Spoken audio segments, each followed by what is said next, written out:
Hi, everyone. Welcome to Malevolent Autopsy. If you're new here, welcome.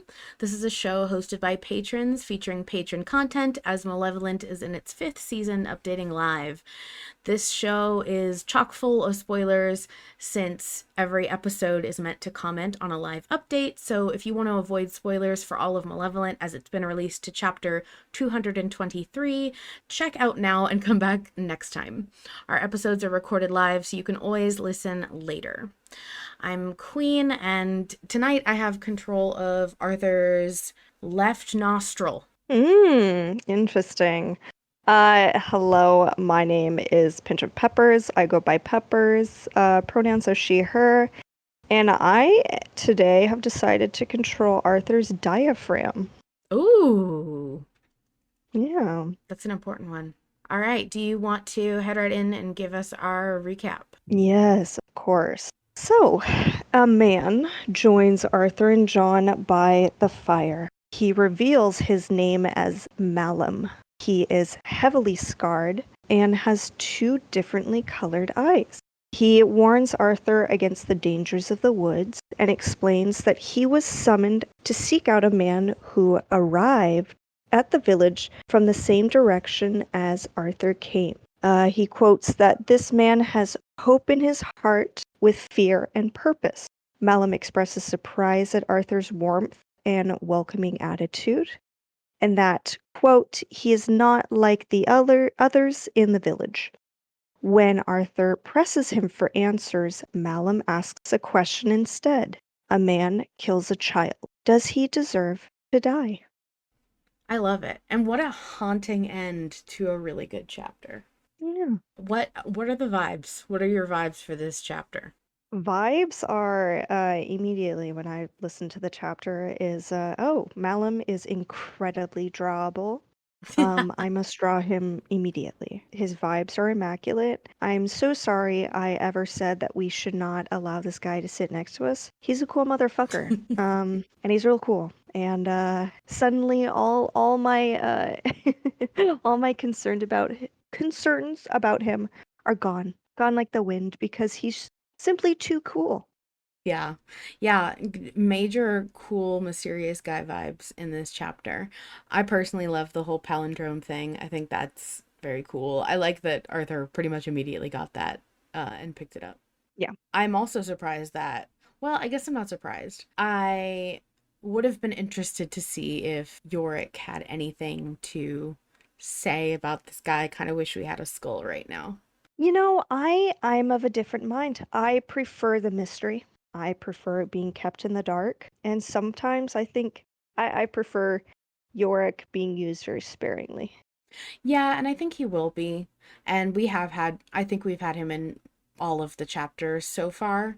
I guess my thought was I would like some more background on the question we're being asked or context or literally anything. I think my thoughts are more primarily geared toward like what is this guy coming at us with? What is the energy when you walk up to someone's campfire and you look creepily at the fire and then you're like, what about children dying? Like it's very weird. I don't know, it gives me the creeps. That's just what it's supposed to do, but Yeah. it's kind of a weird Yeah. icebreaker. See, I'm very different. Oh, shocker. Queen and I are so Shocker. contrasting. But yeah, I'm very different when it comes to how Malum has posed his choice. I find it very interesting, or posed his question, my bad. I find it very interesting that that's kind of how it comes across as very natural. We are now put in the same headspace as Arthur right now of we don't know. Yeah. We don't know the context. We don't have any body language to derive from. His face is still relatively covered in shadow, so we don't have any hints of expressions of perhaps what he's seeking for in Arthur. We don't have any of that. So we are making this choice as blind as Arthur, and I find that very fun and very immersive, as one might, as the gaming critics might say in their gaming essays. Well, and you know what? That is something that I really loved that drew me into Malevolent in the first, the first season, and the way that the concept was introduced. I mean, it's a very evocative feeling to know that you are seeing whatever the protagonist is seeing, and that's really hard to convey in an audio drama, especially because a lot of the ways that people write stories for an audio format are through sort of, lost media or archives, or something like that. But Malevolent, you see as much as Arthur sees, which is absolutely nothing. And I really liked that when I first started listening. I thought that was genius. I also thought, like, what a cool way to like close your eyes and just imagine that this is happening to you. And like I've taken walks with, with my dog or whatever while Arthur is in nature, and closed my eyes for a minute, and it's been very, I mean, it's been a really good experience to feel like, oh, you're really in it, and you're right there next to Arthur. You are having, the audio pans in the same directions and everything. So I do Yeah. get what you're saying. I think this particular vote made me want context just because it's such a sensitive subject. When the question was first posed, I remember my first words in chat after I finished listening to the chapter were, "Are you sure you want to ask us about this?" And that wasn't out of like doubt or judgment, just I know my poll chat. I know that things can get really personal and sensitive there sometimes, not on purpose, but everyone's very has very is very passionate about their thoughts and feelings, and people may have a difficult time talking about this and not bringing themselves into it so much, or their personal feelings, and there could be some issues there. But actually, I know that you don't check poll chat very often, but just so you know, just so everyone knows, everyone has been phenomenal. There nobody has been, off the record, off the wall crazy about anything. Nobody has, as far as I've seen, been severely hurt or upset or in any way, out of line. So everyone's being super great, and I am very proud and very excited to see that, we're all capable of having that kind of discussion as, adults who really like this piece of fiction. Yeah, that's good to know because I'm never in poll chat. We are truly like super opposites. Yeah, and I think that works out because yeah, I stay, I say my piece and then I leave. And you know what? I really intended not to talk during this vote. I like specifically went into the chat and I was like, I'm gonna stay out of this one because it just feels like it's gonna get crazy, and I don't want to engage. And now this morning I wrote up like a text wall about it. So I didn't succeed. It was just too difficult for me, especially because, if you haven't been keeping an eye on a vote, we are going back and forth quite a bit. There is some shakeup going on, as far as what the numbers are and what's in the lead. I'm going to briefly look at the chat here and just say Nikki said that I also love that we don't have any more context or understanding of the situation than we do with this vote. And then there are adorable pictures of your lovely cat, and people are trying to bribe each other back and forth to vote no or yes. Lambda says, Queen, let's be real, you want more context in every vote. Well, yeah.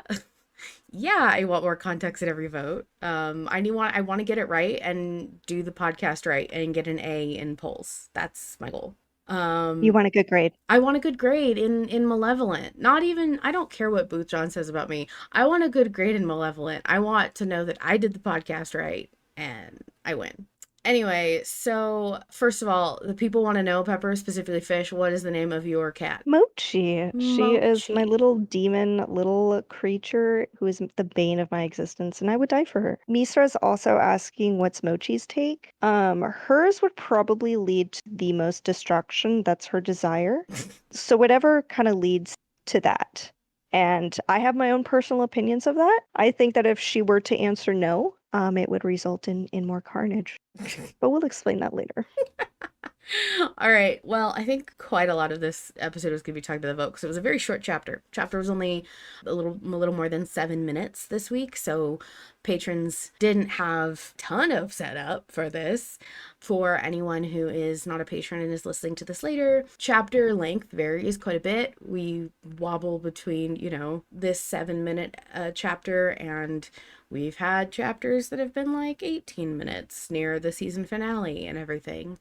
That one's a lot more rare, and that is definitely the exception, but this is a very short chapter, so we really didn't get a lot of prep for this one. So chapter 223 poll update graphic was made for this. Yes, he deserves to die. As of 10 minutes before we started the podcast, it was at 41% deserves to die. No, he does not deserve to die was at 59%.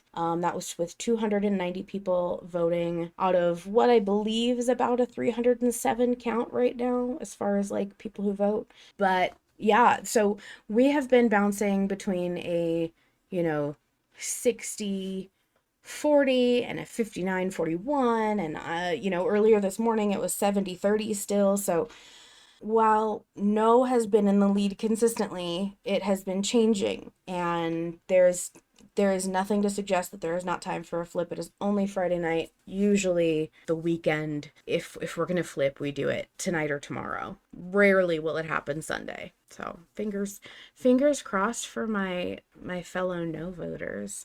Um, And Peppers. fingers crossed for my fellow yes voters. Peppers, I will, as always, do you the honor of going first and explaining why your vote is the way it is. Yeah. So when I started to approach this, I think, of course, this is also important to note. However you vote specifically here, the way that I vote is as Arthur. If I was Arthur, how would I vote, or how would I want him to vote? I have a story writing background. I have a writing background, so I find whatever's more engaging, more interesting to the story is usually what I'll pick. And then sometimes my love of Arthur wins over, and I'm like, no, he can't go into that, horrible, decrepit hole full of spiders. That's scary. And even though this is a horror podcast, I don't want my boy to get bit. But right now, interest kind of outweighs anything else. The reason why I am selecting yes is because I find it more interesting. Ultimately, I feel currently that this vote is the internal battle that Arthur is having with himself. I do expect his gut reaction to be a yes, because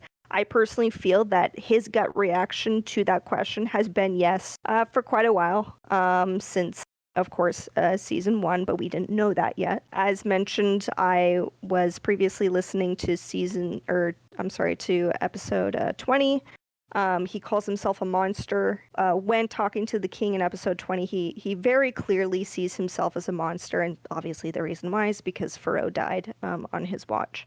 Of course, we can then have the discussion of was was this a murder or was this an accident, so on and so forth. But all Malum says is a man kills a child. It wasn't a man murders. It wasn't a man accidentally kills. Just says kills a child. Does he deserve to die? And I think previous seasons, Arthur would have said yes. What I'm personally very interested in, I do expect as this season goes on for him to slowly grow and to forgive himself over, what he's done with Faro, and for that to transition into a no, he doesn't deserve to die. Because this is very clearly, Arthur, do you deserve to live? Arthur, do you deserve to die, over what you did to Faro? I think this is also a question of, what about Larson? Does Larson deserve to die over him maliciously killing his own child for his own gain? I think that's also another question that I find interesting to be combined with this. But ultimately, the main reason is, number one, I want that to be verbally addressed more, just because it's more interesting. I want him to say yes, and then I want to hear what Malin has to say, and I want to hear John's reaction. That's what I want. I find that more interesting than him saying no, even though maybe objectively speaking, it is healthier for Arthur to say no. So that's my answer. Okay, so before I speak my piece. I have to tell you two things. One, I saw what you did there trying to drop your professional writer credentials. Don't think I didn't see that. You will not be building credibility that way, ma'am. I have 2 degrees. They may not be in writing, but one of them is in social and behavioral psychology. So I got that going for me. The other one is in communication, which you would never know. The second thing is, I am going to have to shake your hand and try and get you to come to an agreement that, because it's more interesting to me, needs to be banned from the podcast. That is not, That's a damn shame, that because that's is, my answer. that is not, okay. And it's more interesting to me to pick my way, but if that was what the podcast was based on, we would have a 2-minute podcast. So I'm going to ignore that one and pretend you didn't say it. Maybe I'll Well, I even. mean, if you really want to discuss it, then you need to break out. You need to break down why you find it interesting. Those are my reasons for why I find it interesting, in the same way that you might also find it interesting for your reason to say no. So I firmly go against that. See, what I find interesting is not always what I vote for. That is a significant difference I found between me and people who say it's just because I like it. I find it interesting. I want to know what happens. Because I don't always prioritize what I find interesting. I prioritize what I can think through. And that's my style of voting. Everybody has a style of voting, and it's fine. If you look, there's nothing wrong with voting based on what you find interesting. I'm saying if you're having a conversation with somebody about why you're voting, because it's interesting is a really difficult thing to discuss, because that is too subjective to have a discussion about. Like, I'm not going to change your mind on what you find interesting. That's a personal preference, and vice versa. And I guess, I guess. I could persuade you into what might. Okay, I'm sorry. Just keep going. You did not interrupt me, so I shouldn't interrupt You you. know why I didn't interrupt you is because I muted. Because every time I have to listen to your arguments, I mute so that I don't interrupt you. But thank you, I appreciate that. So, as far as my reasons for voting, in fact, I wrote down all of this because, again, I frequent poll chat, and so I have had the opportunity to write out all of my arguments. I'm not going to read them, but I have them like bullet pointed out here. And actually, the first thing on my write up is, yes, it is not interesting to me personally, / yes, this is the more interesting option to me, / yes, would make for a more interesting dynamic. The first thing I respond to that was, there's nothing I can say to change your mind, then bye. So, anyway. And this is why I don't have arguments in poll chat, because that's where it ends. Right, exactly, right. Okay, so my points are basically like, look, people have been, not, this isn't meant to counter all of Pepper's argument specifically. This is something that I wrote for the poll, and so this is a good overview of a lot of the different arguments I've seen, because I tried to counter each of them. Basically, people were arguing that Malum could find justification in killing or hurting Arthur if we say no. And my argument to that was, the same with yes. He could just as easily think Arthur is a threat to him. It's equally likely, because we know so little about this guy so far. We really don't have a way to stand on our own 2 feet as far as worrying about what his reaction is going to be. I said the same thing basically for Malum could be talking about himself and want us to say yes. And again, we just don't know enough about him or why he's asking. And I don't see a lot of, I guess, stability or, reasoning to understand why his reaction is going to be a priority here. I do not think we're supposed to be worried about that. As far as the argument of Arthur hasn't forgiven himself for what happened to Farrow, so his answer would be yes. For me, I really disagree with this one. Like, I think overall this is the reason why I wrote it. If you believe that Arthur hasn't made any progress or not enough progress about Farrow's death and all of that happened with her, you could also say that he sees death as a release or an escape from this heavy load of carrying her death with him. He's very committed to keeping that with him and never forgetting. I mean, that was a huge part of part 18, where the king is trying to get him to let go, and he won't, and he straight up says that he won't let go because he has to carry it since she can't. Like, because she can't is a direct quote from that part of the script, and I just felt like it is so difficult for me to see how people think Arthur would believe he needs to die for what he did or anything like that if he says yes. So for me, that was a sticking point. I also don't think that death is like the worst punishment you can have, especially the way that Arthur has been thinking so far as we've been following him through season 3 and 4. He mentions that it's his responsibility to live with the weight of his guilt, and his desires to kill and hurt others like Larson is a reflection of his anger at himself, not what he wants for himself. And this follows into the fact that when people say Arthur wanted Larson to die for killing and sacrifices against children, yeah, because Larson willfully and knowingly scorned multiple opportunities to keep his children safe and alive, which is something that Arthur would do anything to have back again. The desire to kill Larson was like a self-projection, a vengeance thing, because he didn't make the malicious, awful choice to do that to Faroe. Faroe's death was not something that Arthur consciously, knowingly did to her, whereas Larson absolutely did. And that, I think, is a huge difference that deserves to be mentioned, especially when talking about how Arthur responds to people who hurt children or kill children. And then, people would also bring up the fact that Arthur defended Oscar's justification for attacking, that priest who was so awful. And again, we're talking about willful harm to children and abusive behavior toward children, toward completely cognizant adults. Like, those were all people who knew what they were doing and did it on purpose. And there's a difference and nuance to Arthur's situation, and a difference in how he feels about them versus how he feels about himself and what happened with Faroe.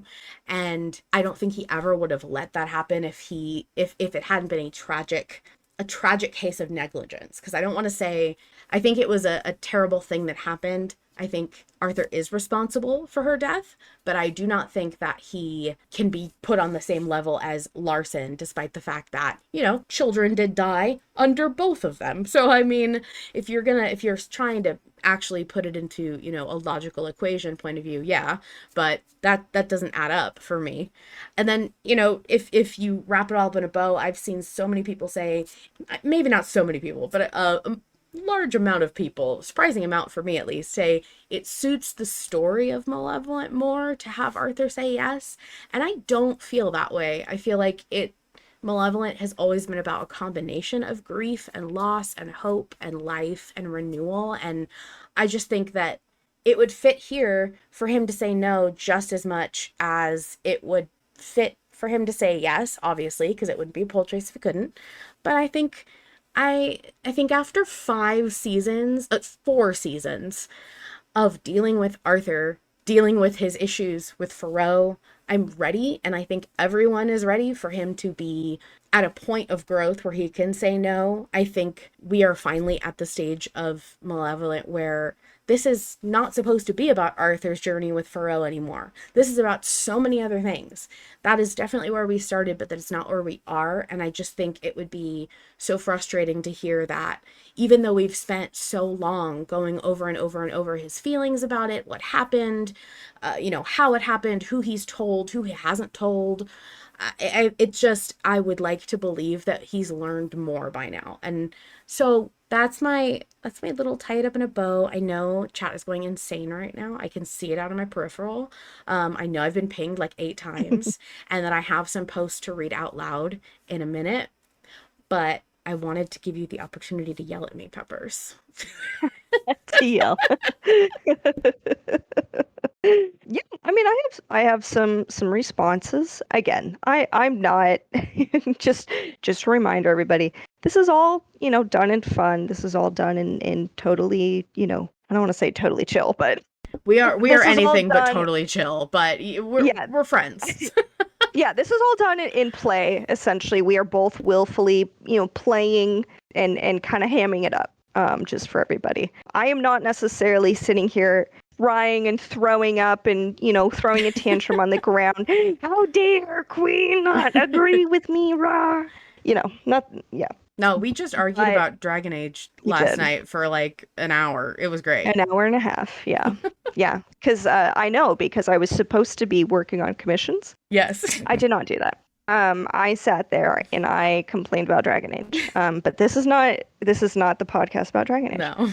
This is a podcast about Malevolent. Yeah, so I'm not going to address all of those No, because that's goddamn. okay. That's okay. That's just the Um, benefit of being active in poll chat. I get to write out my all my stuff first. yeah, I could really I live an easier life You do. Objectively, being you do. away from pole jack. Yeah. I am essentially blind.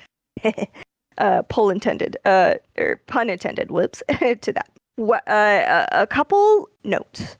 Going back to the question of whether or not Arthur believes that he deserves to die. What I am trying to do when I interpret this question is do a myriad of many things. I am personally answering this as if I was Arthur and with my biases as Arthur. I am not looking at this as in, well, what is Malum trying to like, what is Malum trying to ask? Yeah. I don't know what Malum is trying to get from this. Did Malum kill somebody? Is Malin trying to find somebody who killed a child? I don't know. I don't have the context clues. We just talked about how there's no context clues. We don't know. So the way that I'm going to answer this is if I was role playing Arthur. That is the most fun. I know, Queen. That is the most fun and interesting to me is if I were to treat this as a D&D game and play as Arthur. That's fair. I am answering this the most literally that I can, which is I do think Arthur believes that he deserves to die. That does not mean he will act on it, but I think if he were to view his actions in absolutely a biased light, what happened to Fro? That is not the same thing as what Larson did to Addison. Absolutely. But, Arthur is too kind of still strung up in his guilt to really, I think he does acknowledge that what he did in his mind, he deserves to die over what happened. I think we are currently at a precipice point where he is about to be pushed over to the side of, no, I'm not.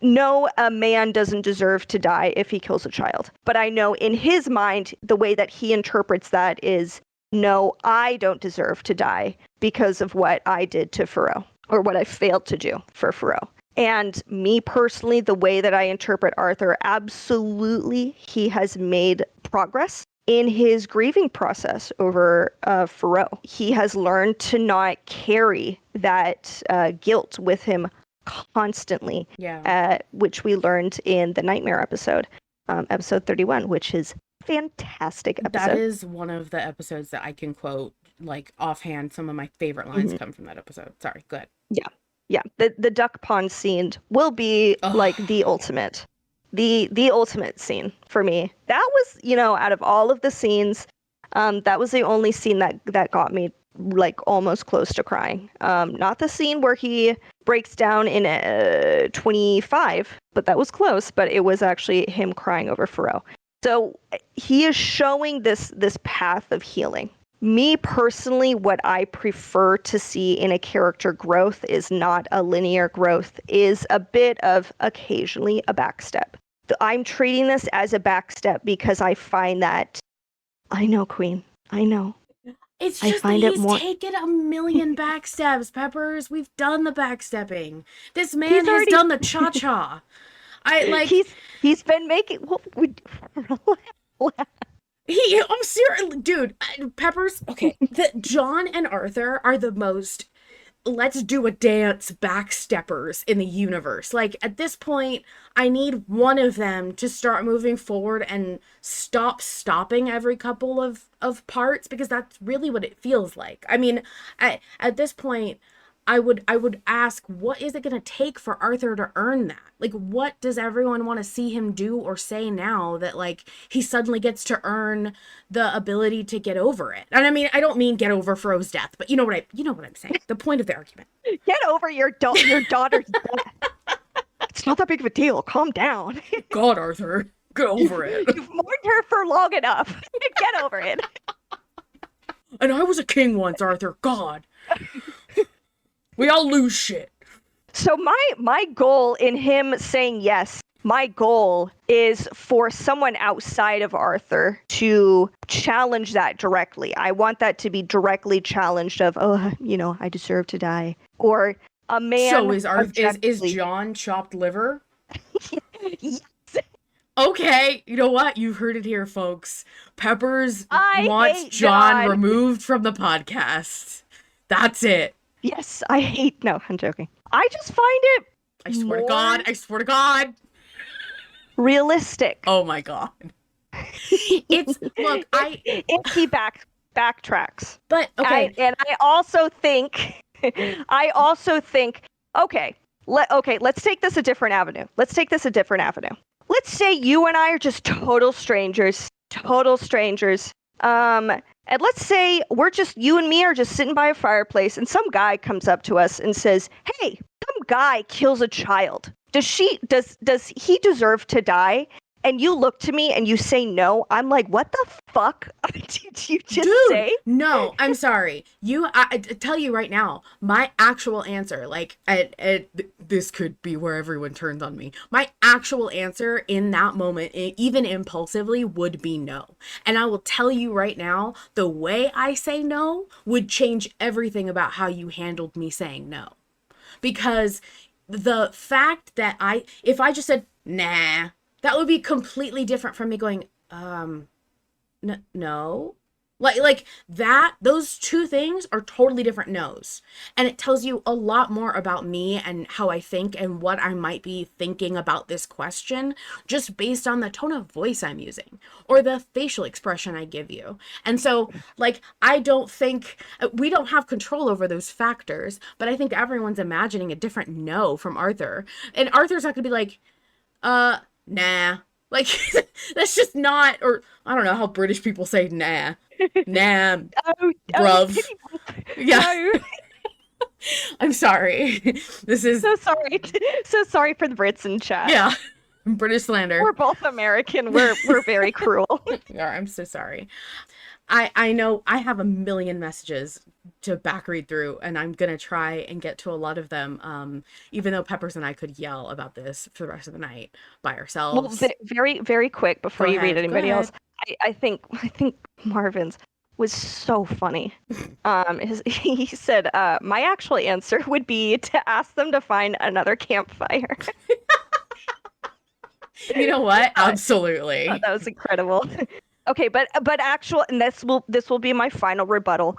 My answer of yes could be very much in the same yes, but was this a serial killer?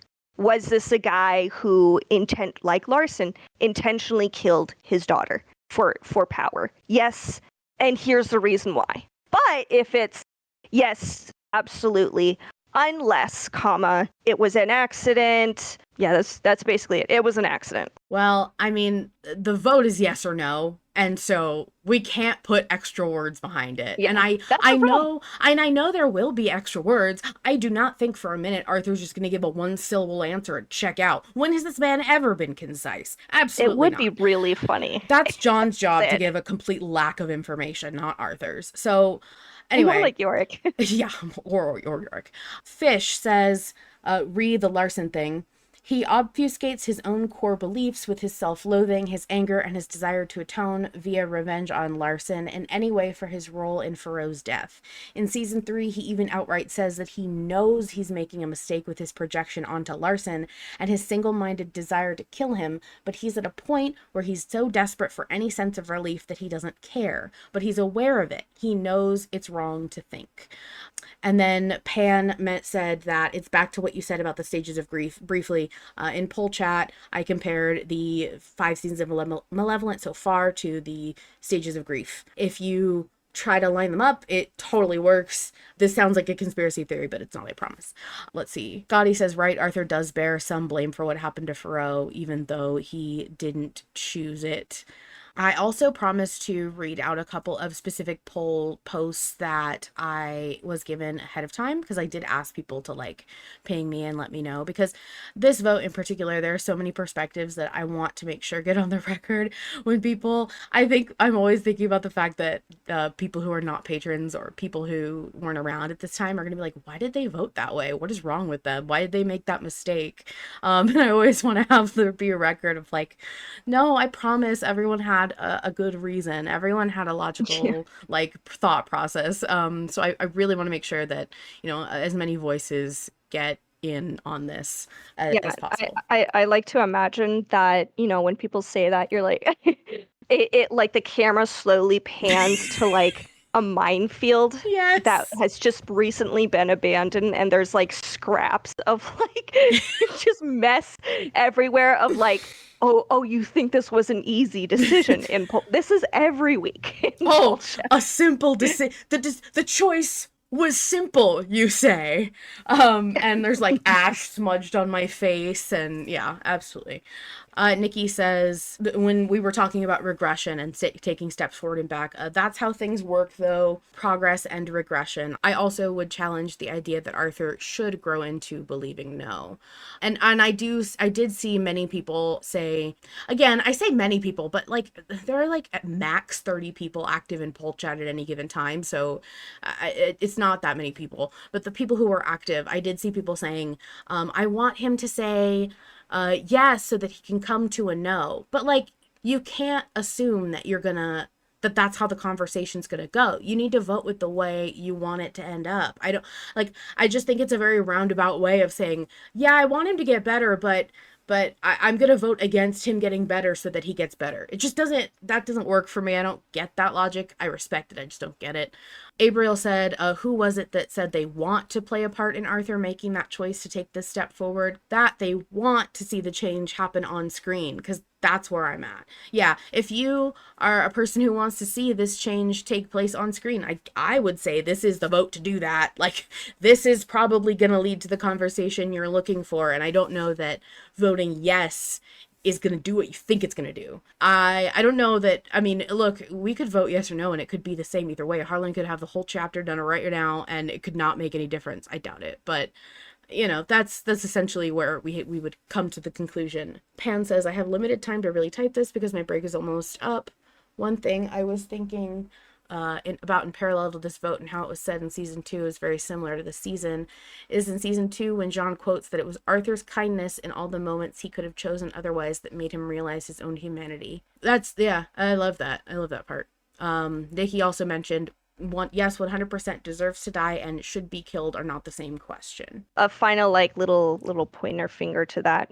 Again, that's more where I'm coming from of deserves. Yeah, relatively. If we talk about relatively, if we put a ratio Yeah. of child killers, it's the larger ratio are usually guys that wanted to do it versus like not. So that's the relative area that I'm coming from. Abriel says, oh, I'm vibrating because if I was role-playing Arthur, I 1,000,000% would be considering why Malum is asking, because he is in this situation of sitting at a fire in a strange land with a stranger. So it would be stupid of him not to consider that. I get your point. I mean, we're hilariously, like, this is the great thing about poll chat. Abriel and I are on the same side for this vote, but I don't, that's not a reason I would come up with. I don't. I think because Malum is such a messy and difficult to talk about factor of this, I tend to like pretend he's not there. And that's a fatal character flaw of me. Anything that doesn't make sense, I'm just ignoring it. I probably miss a lot of clues that way.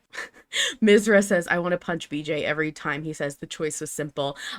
Yeah, for those of you listening in the far future or who are not patrons, when we get our Booth John intros and outros giving us the choices or recapping, he almost every time says the choice was simple with that pause and everything, and it's very smug and smarmy because to BJ the choice is always simple. He didn't have to make it. He didn't spend 2 hours writing up a poll chat post. Let's see. Hydra says, let's see, Arthur has literally just been reborn anew. Having him have that, oh, that's a word I don't know. Apotheosis? I don't sound smart right now. Well, Tag me in it. Apotheosis? sure. Apotheosis. Hey, you have a degree. You should know. Apotheosis. If it's Yep. wrong, it's her fault. Moment of moving I on said it from that. correctly. Hey, I read. I'm not a professional speaker. I'm a professional reader and then pretend like I know all the vocab words that I have in my head, and then I say it incorrectly. You want to know how many times I thought that epitome was pronounced epitome? Epitome. I Yeah, did that for a long yeah. time too. Arthur has literally just been reborn anew. Having him have that moment of moving on from self-destructive mindset would be so rewarding, guys. Please. I agree. I'm here for the catharsis of it all. I think that was everything I was pinged in. So let me read out the slow poll posts. So Abriel in Slow Poll Chat says, I 1,000,000% think Arthur will apply this question to himself. Who wouldn't in his position? How could he not? Even though he knows he didn't directly kill Thoreau, he has grappled with this so much in the past. Personally, that point is just a given to me. And I could be wrong, but working off that point for now, people keep bringing up Bedrock Part 26 as proof of Arthur's opinion about this, but that was Arthur at his lowest, full of self-hatred, projecting that hatred and guilt and displacing it onto anger towards Larson. Whereas previously, in The Madness, Part 18, he explicitly stated that he holds onto his grief and guilt as a form of atonement. However, according to him, he's let go of some of that since then via The Nightmare, Part 31. He states this a few times in the following episodes. We could argue that Arthur's reaction to the story was told by Oscar and later his violence toward Aldrich Ward, who allegedly was involved in human trafficking, as well as his continued hatred of Larson equals confirmation that he would answer yes to this question posed by Malum. But I disagree because I think he's in a contemplative mood considering the fireside chat he was just having with John, and he's been thinking about death and the afterlife and finding meaning, as well as the fact that he is calm right now, but rightfully wary of this new person. So him not giving a knee-jerk reaction of some variation of yes, of course, child killers deserve to die makes sense to me, which I agree with that too. I also think that it boils down to why you vote. I mean, really, honestly, I think this is one of the votes that reflects more about how you personally choose to vote and see the vote and what it comes down to in the end for you. Is it what you find interesting? Is it what makes sense to you? Is it prioritizing your version of Arthur as a character? Is it prioritizing strategy? Is it all about, what makes sense with math? I mean, it just depends on how you vote. I think this one is particularly interesting because it fascinates me to see how many people really want Arthur to get better and learn and grow and heal, but there is this impossible, I mean, from my perspective, there seems to be an impossible threshold here where people really want some kind of big moment or like revelation or conversation or moment in the podcast itself on screen where Arthur like glows and grows wings and forgives himself and is happy. And that's kind of what it feels like to me when you vote for him to have this position of, yeah, he deserves to die. I mean, because as a human, you would naturally apply most things, especially if you had your own experience with them, to yourself. And for me, I just feel like I want Arthur to have this, especially because this season is supposed to be about John, and it's supposed to be about his journey. And if Arthur answers yes, what are we going to have to go through to get Arthur to that no point? What else is it going to take?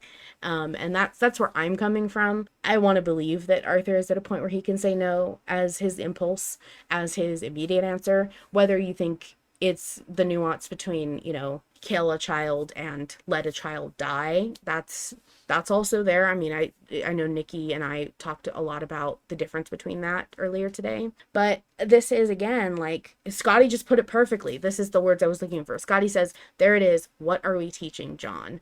And I feel like this is John's season. And I mean, his theme was lost. That is the title of his musical theme. And I just feel like saying yes would teach John that after everything he's seen Arthur go through, after all they've been through together and the closeness of their bond through Thoreau's death, like, what is that saying to John? You can struggle and struggle and struggle and it's still going to come up. Yes. And I understand backsliding. I get that. We've seen that a lot though. It's not like if Arthur says no, he's not going to backslide again.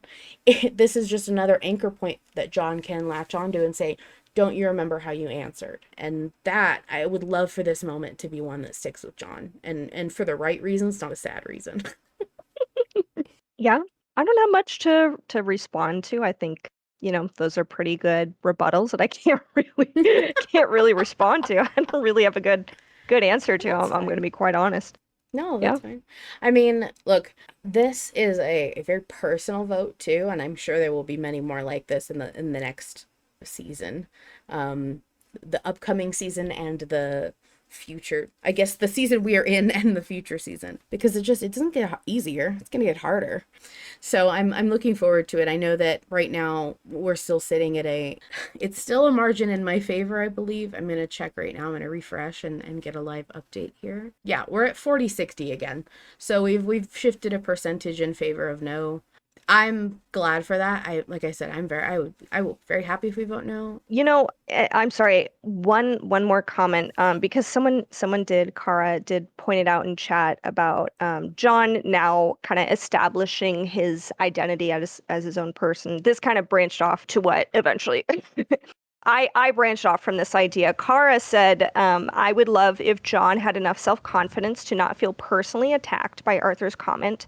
And this is, I'm sure, in the implication that Arthur were to say yes. I think that would be a good moment of growth for him. And me branching off to this, the way that I find that kind of an interesting thought process is John slowly coming into himself, slowly coming into his identity, being once again a force of kind of morality and assurance, as he was in season 3, for Arthur to now be able to challenge Arthur, with Arthur's own kind of self-depreciating. This is not something that was in like my initial Yeah. argument, but it's a good point of perhaps this is also a moment where John is able to use, his growing independence and his growing independent thought to directly challenge Arthur, as he did in season 3, to say, no, you don't, Arthur, you specifically, but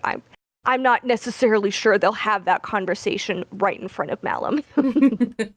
Yeah, and I also sympathize with the idea that like you would like to think that John has grown enough to not take it personally if the answer is yes. I personally I don't think that even if he said yes, I don't think that would be an issue with John. I think either way, John's gonna have an opinion, but I also don't think John is gonna take it as a I don't think he's going to carry it with him as a like a personal reflection. I more think he's going to take it Yeah, I with him agree. as like an example, especially because and Nikki said, I keep seeing slash hearing it presented that no is the morally preferable answer for Arthur to have. I don't think it's something that can be necessarily considered a fact, though. And no, you're right, it's not. I don't think it's morally preferable. I think growth wise, it's preferable to me. I would like to believe that no is the more matured answer, not because it's the right answer or it has anything to do with like how you personally feel about the issue. I just think that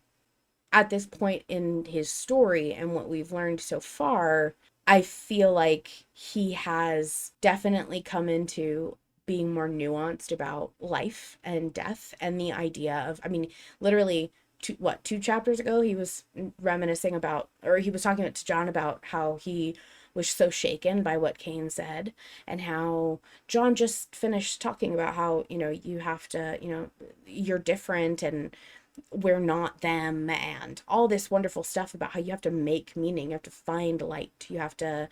It was just a very inspiring speech, and I encourage you to go re-listen back to it. But for me, that kind of cements the idea that the tone is supposed to be hope. The tone is supposed to be nuance and forgiveness and moving forward. And just because Arthur answers one of these things doesn't mean he can't answer another way later, or doesn't mean we won't get nuance and good conversations, deep conversations about this answer later, regardless of what the answer is. And I think maybe not all, but a majority, the vibe that I'm getting is the majority of voters are taking this from Arthur's perspective directly in relation to his grief and guilt over Thoreau, and we're all trying to vote in a certain direction. I do think we're all trying to get to a generally samey direction, Yeah. which is Arthur growing Right. from this.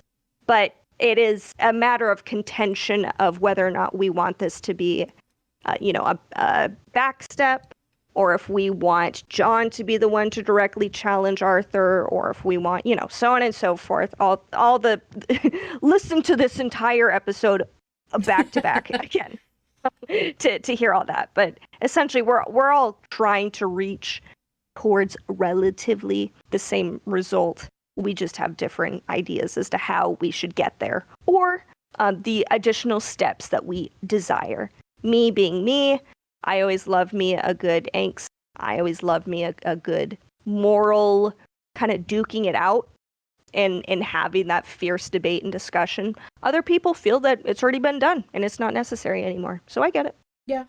Yeah, I get you. And I think it's a great place to leave off. I mean, ultimately, this podcast was primarily made because we just kind of thought it would be fun to talk about Malevolent, and we wanted to make sure that the reasons that people were voting the way they were voted were recorded, and the culture and fun and positive and very very nurturing environment that this Discord server has really given rise to a lot of amazing creations, so much art, so much writing, so many wonderful people having these incredible bonds and getting together, meeting in real life even. And I think ultimately this is a great, I mean, this episode itself, I would say this is a really good episode to kind of wrap up what Autopsy was supposed to be from the beginning, which is, two people talking about the thing they love and giving lots of perspectives on this story, and talking about the reasons for why things went the way they went, and making sure all of that is done in a respectful, healthy, safe environment. I don't ever want there to be misconceptions about what it's like to be a patron.